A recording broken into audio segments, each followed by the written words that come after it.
आज गुरु पूर्णिमा है। गुरु यानी कि जिसके जीवन में गुरु है उसका जीवन क्या है, शुरू है। मैं बात करूं कि अगर अपने शरीर, अपने रोम राशि का आसन भी बना दूं और उनके चरणों में समर्पित कर दूं तो भी हम गुरु के ऋण से उऋण नहीं हो सकते। व्यक्ति की श्वास प्रश्वास अपने गुरु को निछावर होनी चाहिए। गुरु अज्ञान रूपी अंधकार से हमें प्रकाश की ओर ले जाता है, हमारी सोई हुई आत्मा को जागृत करता है। हमारे दबे हुए जो कर्म है, असाध्य कर्म है, जो 8 प्रकार के कर्म बताए हैं, उन कर्मों की क्या कर देता है, निर्जरा कर देता है। उन कर्मों को तोड़ने में क्या है, गुरु सहायक है। जो जन्म जन्म के नारकी बंधन बने हुए हैं वो भी गुरु तोड़ने में क्या है, सक्षम है। जो व्यक्ति गुरु के प्रति पूर्ण रूप से समर्पित हो जाता है वो सब कुछ पा जाता है।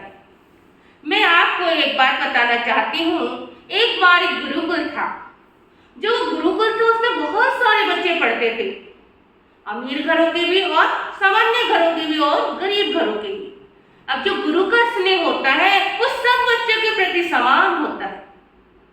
गुरु कभी भेद नहीं करते, लेकिन बच्चों को कई बार लगता है गुरु क्या कर रहे हैं, भेद कर रहे हैं। कोई व्यक्ति अधिक सेवा कर रहा है, कोई व्यक्ति क्या कर रहा है, इग्नोर मार रहा है। तो गुरु की दृष्टि में जो व्यक्ति अधिक सेवा कर रहा है, अधिक पूछ रहा है, उसका क्या है, स्नेह रहता ही है।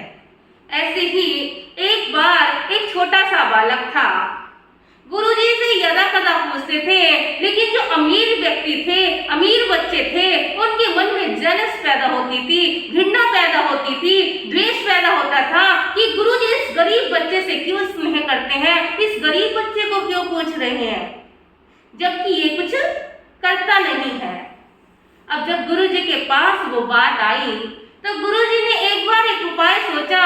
एक आम लिया और उस आम को अपनी जंघा पर बांध दिया और दर्द से करवाने लगे कि मेरे को बड़ी वेदना हो रही है, बड़ी पीड़ा हो रही है, मैं बड़ी दुविधा में हूँ, मेरा ये दर्द समाप्त नहीं हो पा रहा।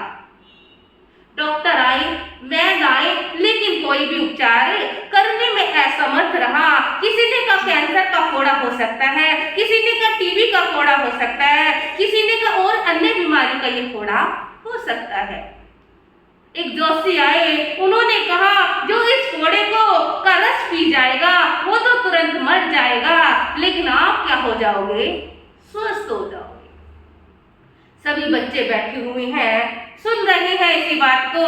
जो अमीर बच्चे थे बड़े बड़े डॉक्टर को ला रहे हैं, बड़े बड़े जनों को ला रहे हैं, लेकिन कोई भी उपचार नहीं कर पा रहा। जैसे ही उस छोटे से बच्चे को पता लगा, वो आंगन में क्या कर रहा था, झाड़ू लगा रहा था, गुरु दरबार की सफाई कर रहा था। जैसे उस बच्चे के कान में पड़ा कि मेरे गुरु के फोड़ा हो गया और वो ऐसे ठीक हो सकता है, जो उस रस को पी लेगा, जो उस फोड़े को चूस लेगा वो तो मर जाएगा, लेकिन गुरु क्या हो जाएंगे, स्वस्थ हो जाएंगे। नंगे पैर जैसी स्थिति थी, वो तुरंत भाग लिया। भागते भागते उसने कुछ नहीं देखा, एकदम से अपना मुंह कहाँ लगा दिया, फोड़े पर लगा दिया और देखते देखते उस फोड़े को क्या कर गया, चूस गया, लेकिन उसको कुछ नहीं हुआ। जब सबने देखा बच्चा तो मरा नहीं, बच्चे को कुछ नहीं हुआ, हष्ट पुष्ट है, खुश है, मुस्कुरा रहा है। तो गुरु ने कहा यही तो परीक्षा थी बंधुओं। इस बच्चे ने अपनी जान की परवाह नहीं की और मुझे क्या दे दिया, जीवन दे दिया, स्वस्थता दे दी, लेकिन तुम लोग पीछे खड़े रहे। तुम डॉक्टर को बुलाते रहे, वैद्यों को बुलाते रहे, हकीमों को बुलाते रहे, लेकिन किसी के अंदर भी इतना दिल और इतनी पावर नहीं थी कि अपने प्राण देकर अपने गुरु को क्या कर लिया जाए, बचा लिया जाए। तो समर्पण क्या है बंधुओं, यही है कि हम अपना जीवन देकर भी हम अपने गुरु के कुछ काम आ जाए तो वो जीवन क्या है, धन्य है। ऐसी गुरु की कृपा क्या है, हर किसी पर बरसती है। तो हमें चाहिए कि हम गुरु का क्या लें, आशीर्वाद ले, अपना रोम रोम गुरु चरणों में क्या कर दें, समर्पित कर दे, उनकी आज्ञा को माने, उनके लक्ष्य कदम पर चले और अपनी आत्मा का क्या करें, कल्याण करें। जिस लक्ष्य के लिए हमने गुरु चुना चुना है, गुरु बनाया है, उस लक्ष्य को हम क्या है निरंतर निरंतर कर आगे बढ़ते हुए चले जाए। यही क्या है मेरी मंगल शुभकामना।